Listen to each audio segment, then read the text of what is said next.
Bonjour à toutes et à tous. Hello, everyone. Welcome to the virtual edition of We Robot 2020, the premier international conference on law and policy relating to robotics, hosted this year by the University of Ottawa Centre for Law, Technology and Society. Reinvented in the times of COVID-19, We Robot 2020 is presented with the generous support of Microsoft, CIFAR, X, and Intel, as well as the University of Ottawa, the University of Washington Technology Policy Lab, and Miami Law. Now, for those who are not familiar with the We Robot format, please note that authors do not present their own work. Instead, session discussants read the author's paper in advance of the conference and present the author's work to the audience, while offering constructive thoughts for improvement and seeding a conversation that follows. Authors have 5 minutes to respond to the discussant's feedback, and then the session opens up to the floor. For our virtual edition, we invite the audience to engage with the papers in the comment section below the video. For today's session, we are delighted to welcome as our discussant Kate Devlin from King's College London to present Sextech, Fantasy and Law, How I Learned to Stop Worrying and Love the Bomb Shell, a paper by Lara Cranian from Carleton University. A link to this paper is available underneath the video. All right, I'll turn it over to you, ladies, and I look forward to hearing what I'm sure is going to be a really exciting discussion. Thank you. Thank you very much. I was really excited to be able to discuss this. I am someone I'm not a lawyer, I have no legal experience, and I'm not a policy person, but I am an academic working in technology and society, and particularly in intimacy and technology. So this was really exciting to have another paper in this area come up, and I was just, it's going to be one of those things where I just go through it going, oh yeah, I agree with that. So yeah, it's been really interesting. So this is, I got my little printout of the paper here to go through. So for my own background, I've written a book about sex robots a couple of years ago called Turned On, Science, Sex and Robots, but it looks at it very much from a technology perspective. And there has been in the past few years a burgeoning research community in this area. There's a really wonderful book that came out in 2017 called Robot Sex that was edited by Danaher and MacArthur. And it was a collection of academic papers on this topic, some of which touched on the legal issues, but was predominantly from a philosophical point of view. So the area is growing, and it's really exciting when there's new contributions to the field, which is why I was so pleased to see this. Because often when you're researching this, it doesn't get taken seriously. I mean, it does lend itself to really good jokes, but it doesn't always get taken seriously by funders. So it's really nice to, I suppose, legitimize it in academia and show that it is a subject that is worth talking about. So let's begin. Okay, so there's an opening about science fiction, which I find really interesting because there's so much sci-fi out there that touches on the theme of the artificial companion. And we know a lot of these from films of recent years and a lot of books about it as well. So I think that sci-fi is a really lovely way to get into the whole narrative of sex robots and tells us so much about our expectations and hope in the future, as well as what we've already preconceived about this topic. So Lara begins with the sort of main discussion with, this paper offers a defense of sex robots from an interdisciplinary and intersectional perspective. And immediately I'm going, yes, brilliant. This is exactly what I try to do as well. So I'm really immediately taken by this stance because it is a very interdisciplinary subject. It's got a lot of things at play. There's a lot of arguments coming in from feminism, an area that I didn't know or consider much about, which is the post-colonial aspects, which I find fascinating. Psychoanalytical aspects, queer studies, media studies, and all the other kind of science and technology things that feed into it. So I think that interdisciplinarity is a huge thing in this area, like in much of work around AI and robotics. So to begin with, this definition of what is a sex robot and who uses them. So yes, they're principally, and I'm quoting here, human-looking, anatomically correct doll robot hybrids that interact with their users via the integration of artificial intelligence. Now, Lara's pointed out that they're only commercially available from the US company RealDoll. They're actually still only in prototype stage there. You can presumably pre-order, but they're not actually shipping them to customers right now. There are a handful of workshops around the world that say they're making these sex robots. There is a Chinese workshop that Doll Suite, that DS Dolls, X Dolls, that say they're making these as well, but you can't actually pin down at what stage they're at, and there's not really much information. But for anyone who doesn't know about sex robots and the state that they're in, they are not appearing in armies ready to take over the world. They are very much prototypes of high-end sex dolls with some kind of mechanization, such as animatronic head usually, and a chatbot AI that's not necessarily integrated but is in some way connected, but that can also stand alone. So the Harmony X and Solana X that RealDoll offer are basically the closest that we have today. And in looking at those, I think what most people do, understandably, and I do it too, and I think it's realistic, is to look at the customer base for the current RealDolls without the animatronics and AI and say, you know, are these the people who will eventually be buying the robots? So there's not an established market. There's not a lot of market research into it or anything like that. So with all that aside, so on the third page, yes, Lara describes this about how, you know, this RealDoll one, there is a standalone app as well. And actually the standalone AI chatbot part of the doll, the personality as it were, is available for like $20. You can download it if you have an Android phone, as it were. And that can be your virtual girlfriend, essentially. So you don't need the robot to be able to engage with this technology right now. You can have the disembodied version, which is a really interesting thing in its own right, because we're starting to see this this social interaction without the actual physical body, which makes people interested in that kind of thing about disembodied and embodied AI very, very excited. So Laura has said, you know, to date, little empirical evidence about the consumers of sex doll bots is available.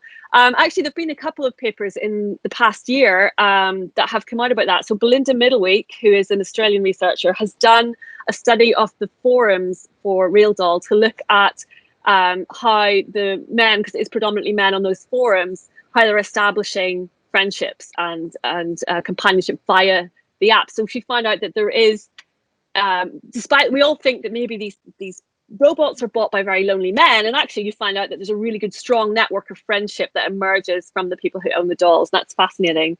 My PhD student and I have recently done a chapter that's due out towards later this year that looks at the language used when advertising the RealDoll X app and the RealDoll robot, where we saw that there's very, very little talk of sex, interestingly, on the website. It's all about companionship aspects and intimacy, and really focuses on that language of companionship and that language of someone who will love you and look after you and care for you.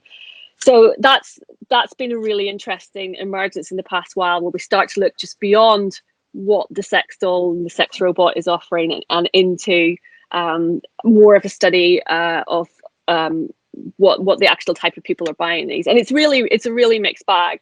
So as Lara quotes from the RealDoll's FAQ page, there's no type of person that buys a RealDoll. The customers include futurists, artists, art collectors, photographers, blah blah blah. And what we found, and through my work, I found that again, yeah, there's no one thing. I think Belinda's work had pointed out that there was a particular demographic in terms of it is generally cis heterosexual men with enough money to be able to facilitate this kind of thing. But, you know, I've talked to people who buy the dolls because they want to photograph them and they want to model them and pose them. And I've talked to other people who are into the fact that it is a girlfriend experience. So there's a real range of things. And there are people who fetishize them, which is really interesting. And I think that does feed into the fantasy aspect that Lara goes on to discuss. So, yeah. One thing I really liked here was, Laura, was your stance on the sentence that sex dolls are comparable to a vibrator or a dildo, and thus the question of why the use of one programmable tool, the vibrator, is described as masturbation, while the use of robots is sex. And I've always wondered that as well, because it very clearly is not a person. In some ways we could argue it's standing in for a person, but it's still not a person, and it is a form of masturbation. But then I would definitely class that as part of sex anyway. So I think, yeah. And I would locate myself in that camp as well, I think, which is another reason why I'm going, yay, I've got the same impressions here. I think that one of the things that I was pleased to see is where you're talking about the lack of explicit attention to sex robots as pleasurable sexual fantasy. And it's something that I've written about as well, that I think that where everyone is very hung up on trying to attribute something to these sex robots, like it's a substitute girlfriend, or it stands in for something, or it will lead to terrible sex crimes. But very rarely are people interested in saying it's something pleasurable and there's nothing wrong with that, you know. And I think that there's so many judgments are brought into the domain, and so much moralizing goes on, and it is hard to have a stance where you try to argue in favor of pleasure, when pleasure is never taken particularly as an academically valid thing to look at, which is a shame, really. So this is why I was so intrigued by this idea of looking at fantasy. So I read through all the stuff on these different aspects of fantasy. I knew the Lightenberg and Henning work I was familiar with, but some of it I wasn't familiar with Martin Barker's work. So that was really, really interesting for me. Although I tend to get really run a mile when I see Freud's psychoanalytic stuff, because it's just way over my head. So it was kind of really fun to have that laid out for me.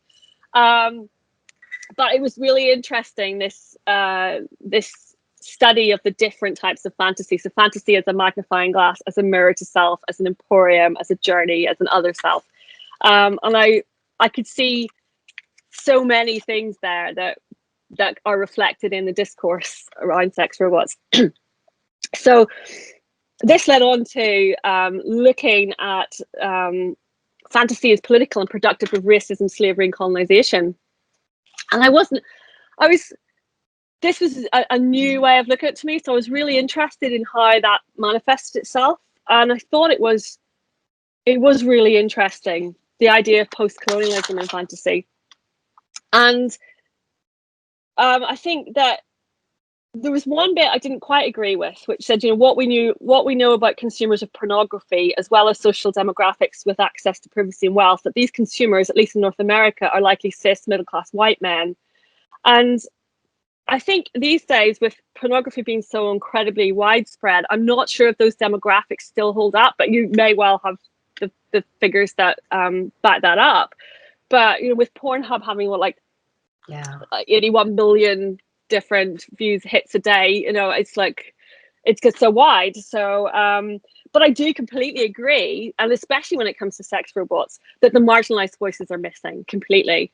And you go on to talk about that in reflecting on Harmony and Solana, and how they are particularly examples of particularly reductive versions of what is expected from a fantasy woman.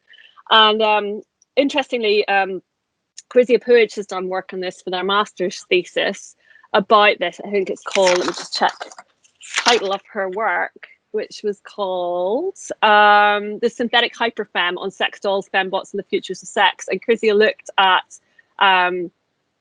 at Harmony as being this embodiment of the kind of white Barbie-esque figure, and also Solana as being a kind of a fetishization of a Latina woman with this kind of, though she had like the characteristics and the clothing was all sort of got leaning towards this idea of this kind of fantasy. And their work, Chrissy's work, particularly called out that, you know, there is no representation of the queer, of the disabled. It's still very much this narrow fantasy.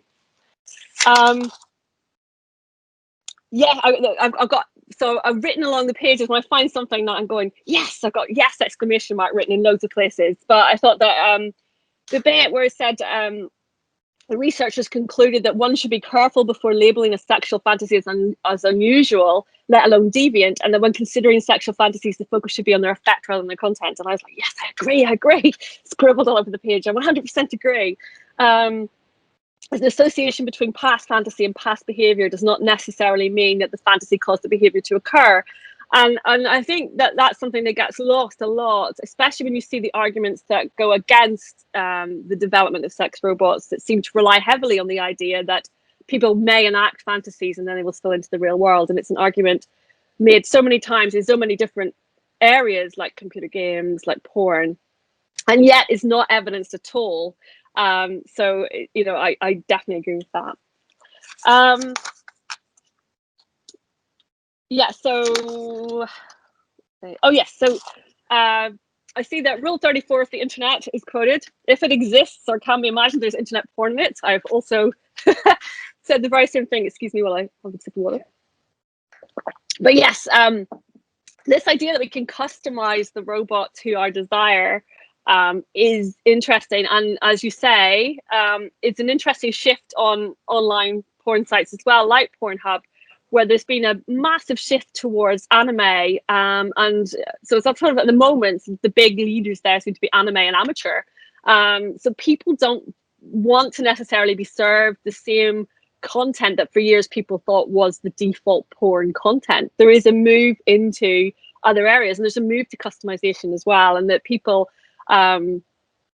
they want to be able to build their own fantasies in a way, I think, and that you can physically do that when you're trying to create sex tech. You're able to customize in that way.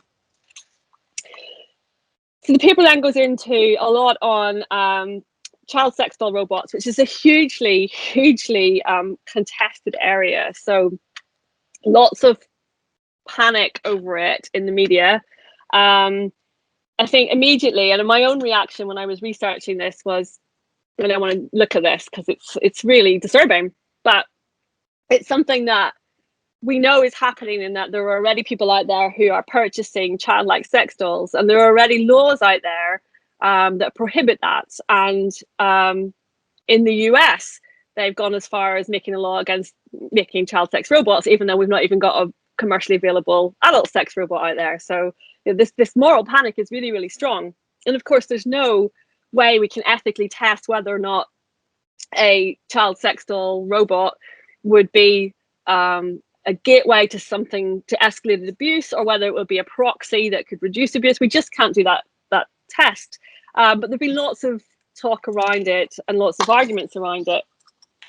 And yeah, it's really difficult to kind of come out of this argument. I think this paper does it really well, looking at those different views and trying to determine, you know, is it going to be a cure, or is it going to prevent crime, or should we be stopping it before it can go any further?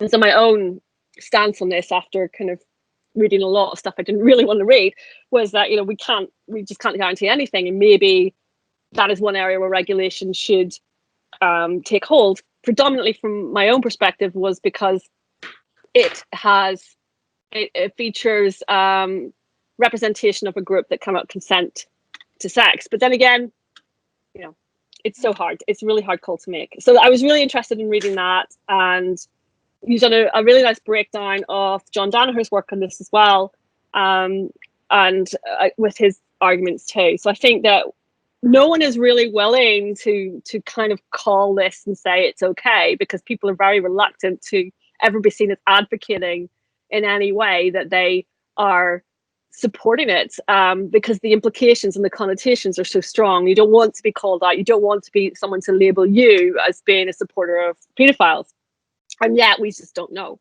So it's a really difficult area. I think that the only bit actually that I kind of went, ooh, it was the use of the term virtual child porn. I think that's my own. I'm very uncomfortable with that phrase, because I would use child sexual abuse imagery.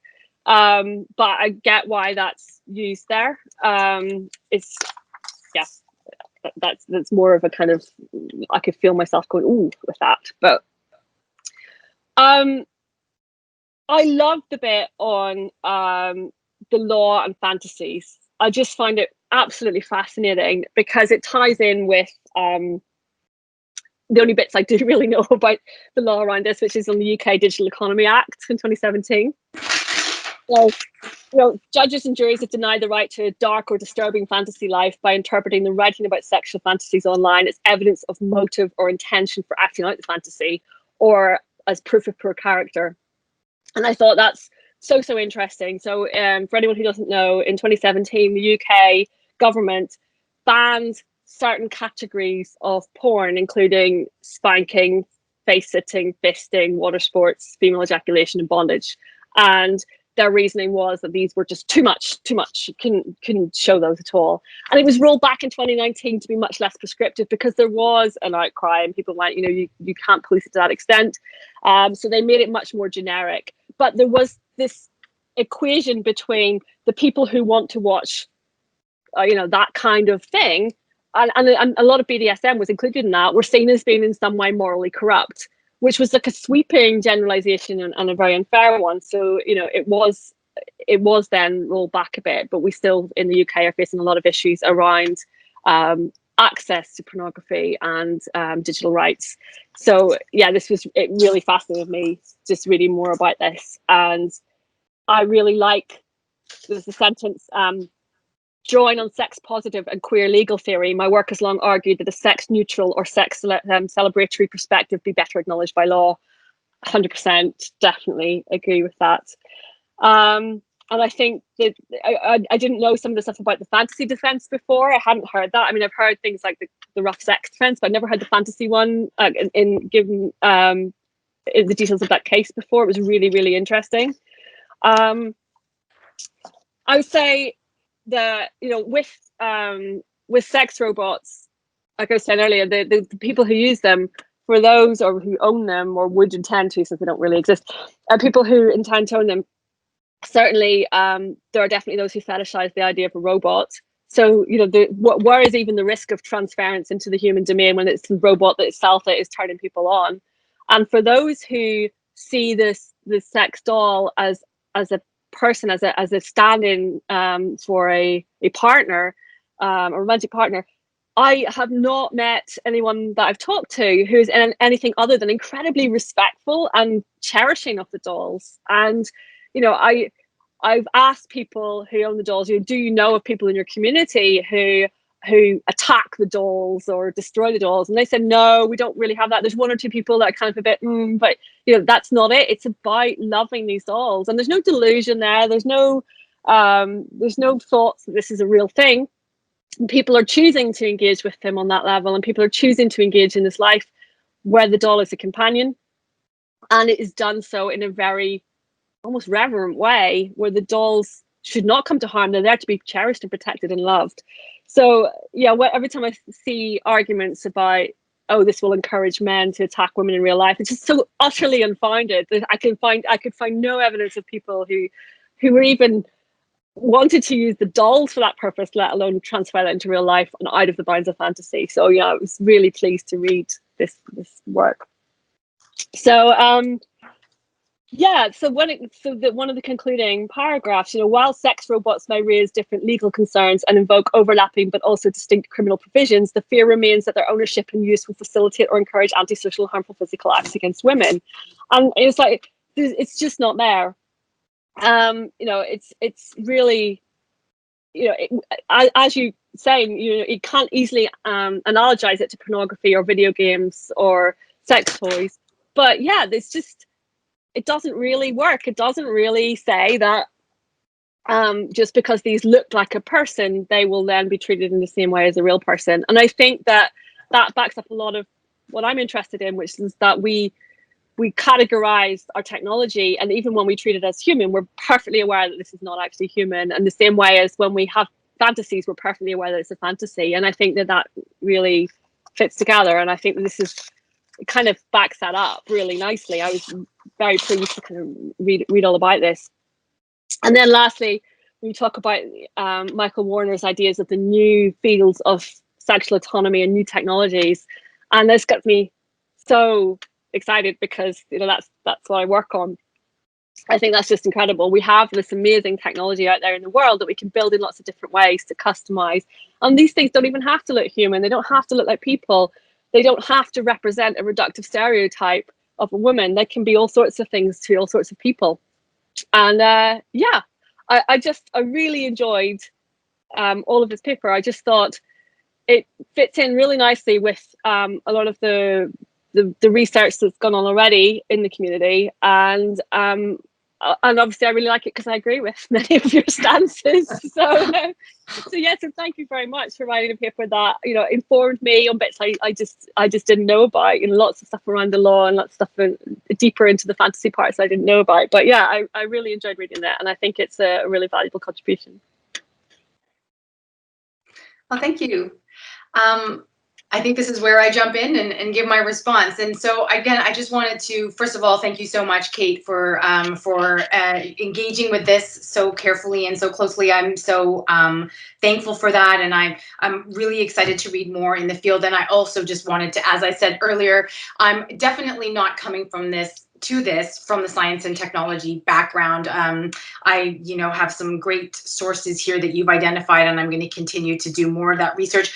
What I did come to this area through is my knowledge on the legal regulation of sex. And it's so great that you talked about how, you know, when we talk about this, people don't want to take it seriously in academia. They don't think it's serious. But I come at this from the perspective of queer legal theory and, you know, feminist and sex positive queer theory. And, you know, one of my sort of main sort of thinkers in my field, Gail Rubin, a key queer theorist, has always talked about how sex is political, right? And how sex is proven as seen as guilty before and has to be proven innocent, right? It's automatically assumed to be guilty. It's political. And we sometimes respond more harshly to sexual interpersonal relations than we do to any other interpersonal dynamics, right? So for me, sex has always been political, and the whole sex robot thing for me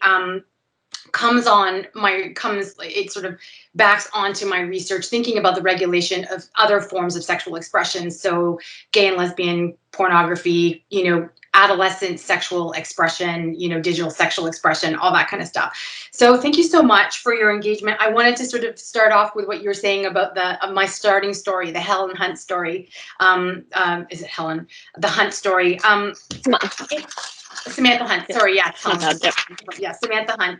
It's so interesting because when I was reading about that story, it's not classified as a sci-fi. So this is what's so interesting about the intersectionality, right? I love that there's all the science and tech people working on this, and I think it's so interesting to think through the cultural studies, the porn studies, the queer theory, you know, like the other sort of disciplinary, which is obviously tied into your own work, right? But also just the frameworks that are brought to bear. And so some of the reviews of the Samantha Hunt story were like, this isn't sci-fi. People are so interesting and willing to sort of define it as such, but really it's a story about sort of like women, transformation, and sort of her book is, maybe this particular story is a little bit sort of different in that area.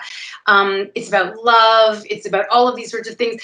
And not to say that sci-fi isn't that, but it's so interesting how we're so quick to categorize things as being into certain domains, right? And so for me, part of coming to this topic was to say, well, okay, how can we think through sex robots in this interdisciplinary way, which I think you do, obviously, and many other people do brilliantly.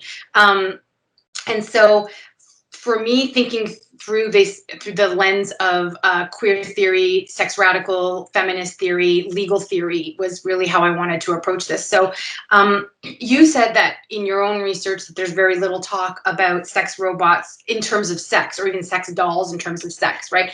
And obviously, yes, this is something that I, you know, was aware of in my early research with this, and, you know, companionship and intimacy was definitely part of it. And I was very, very aware, though, also how fantasy was a big part of the narrative, but only in particular ways, right? So when you go to the Real Doll website, as I say in my article, the very first thing they have is turn your fantasy into reality, right? Or, you know, and so very much fantasy is at the fore of how they're constructing even their product, right?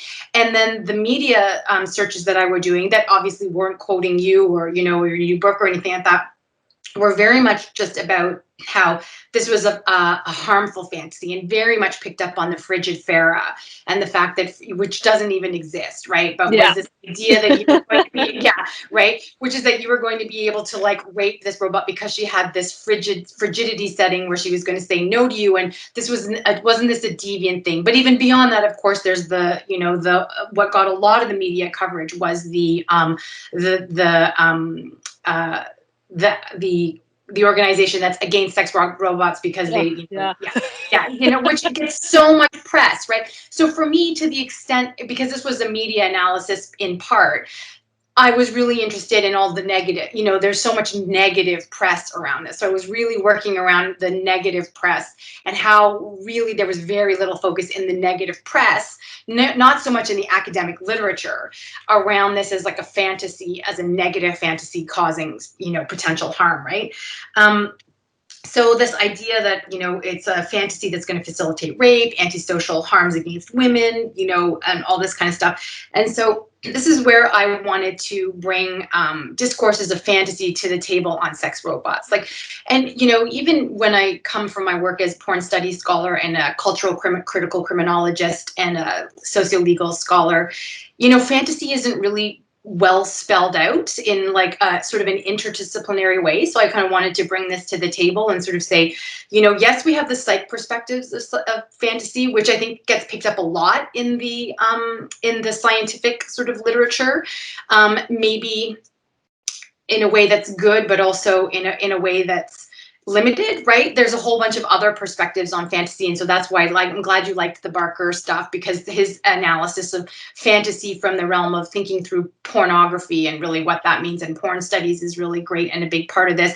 But also, yeah, what does it mean to recognize that fantasy has also potentially been, you know, as Fanon's work interpreted through Hook, is potentially also a driving force for how we think through, you know, the creation of the nation state and the racialized other. And, you know, in what way is fantasy actually creating societies that are, you know, problematic, based in racism and patriarchy and all these sorts of things, but also potentially something redeemable. And so then I look at the queer and critical race feminist perspectives on fantasy, or at least one perspective. And I realize it's not a thorough survey, it's, you know, particular pieces of work. But then I look at that to sort of think about, well, you know, we can't sanitize fantasy. We can't sort of say, you know, fantasy is something that we want to sanitize. We want to have good fantasies, you know, as racialized, subjugated subjects. You know, we should be sort of decolonizing our minds and having fantasies that have us as not passive or not as, you know, slaves or not as whatever. And so, you know, what does it mean to have all, you know, to sort of think about fantasy and then recognize that fantasy is also something, you know, to have these questions about decolonizing our mind, but what does that mean for our fantasy lives? And do we only get to have those fantasy lives as racialized or othered subjects that, you know, some people might be considered problematic because we as you know, as queer or, you know, racialized or othered subjects in other ways, are seen as only being able to, we're the only ones that can redeem those nasty fantasies, right? And my question was like, well, you know, if there's this whole discourse that says white cis men have this nasty fantasy of these pornified, you know, women, it cannot be redeemable too, right? Can we have the redeemable pornified narrative, right? And, you know, I think the jury is out, but, you know, as you've said, and as I'm hopefully saying, there's lots of research to demonstrate that these are not going to necessarily lead to crimes against women, or, you know, these are not leading to all of this sort of stuff. So, I'm really glad that you particularly like that, and particularly like the stuff on law, because I think, as you've mentioned before in your own work, maybe less is being done with the legal element around all of this. And in some ways, I know I maybe went to a dystopian place because the only laws we have right now are around child sex robots that don't actually exist. But there's a lot of other ways to govern people and their sexuality, including municipal laws, right? Which for me, this whole idea that these sex doll or soon sex robot brothels keep getting shut down because of municipal laws is a real form of governance of people's sexuality that shapes what people can and can't, you know, do and be in terms of their experiences. So Yeah, I think that there's a real cautionary tale there with the way that online fantasy is being criminalized as inchoate crime and really affecting people in terms of family law, criminal law, ruining people's careers and jobs. And sex is a way in which people can get hurt, legally, right? So for me, I think I did go into a dystopian place and say, if these sex robots do become more something that we can buy or become more integrated into our relations, in what ways, what is the potential, legal future there, and what do we want to be cautious of, and how do we want to think about pleasure and fantasy in and through law in ways that offset those potentially harm discourses that are a lot more, common in legal. So I'm really so thankful so much for your research in this area, which is going to continue to influence my thinking. And I'm so grateful to We Robot for putting us into contact with one another. And I'm really excited for our hopefully future collaborations even. I hope so. Amazing. And I will leave it there, so I guess, for a discussion. Yeah, no, I think it was the stuff that you're saying is just tallies so well with the stuff that's out there, and I think this is really lovely. It's like another angle in the research community. So, yeah, it's amazing. Awesome. Well, I'm sure that we could continue for quite some time with a conversation on these exciting topics. It reminds me of the very, very first We Robot, where there was a paper about sex robots all the way back in 2012. So I'm excited to see this conversation on the agenda once again. And I know that all of you watching will have many comments. So we encourage you to engage with the authors in the comment section underneath the video and to participate in the conversation on Twitter as we go through this virtual edition of We Robot. So thank you very, very much to Kate and to Lara for sharing this fascinating work with us. And we really hope to see you again soon in person. thanks. Thank you. Thank you so much.